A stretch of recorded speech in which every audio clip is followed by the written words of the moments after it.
অনেকেই বলে মেয়েরা বিয়ের পরে শ্বশুরবাড়িতে গিয়ে খুবই শিক্ষিত হয়ে যায়, তাদের কথাগুলো শুনতে খুশিটা লাগে, দ্রুত হয়। আসল কথা হচ্ছে মেয়েটা যখন শ্বশুরবাড়িতে যায় তখন তার পাশে দাঁড়ানোর মতো কেউ থাকে না, কারণ স্বামীও না। তখন সে নিজেকে সাপোর্ট করার জন্য উচ্চস্বরে কথা বলে, সত্যতা বলে, যা শুনতে খুশিটা লাগে। এই সবাই কথিত মেয়েটা শিখতে লাগে।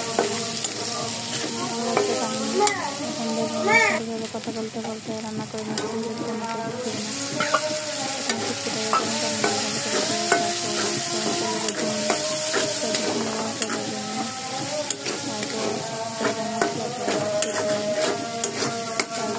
বোনা করে গরম ভাতের সাথে খেতে খুবই মজা হয়। আমি রান্না করে খাই।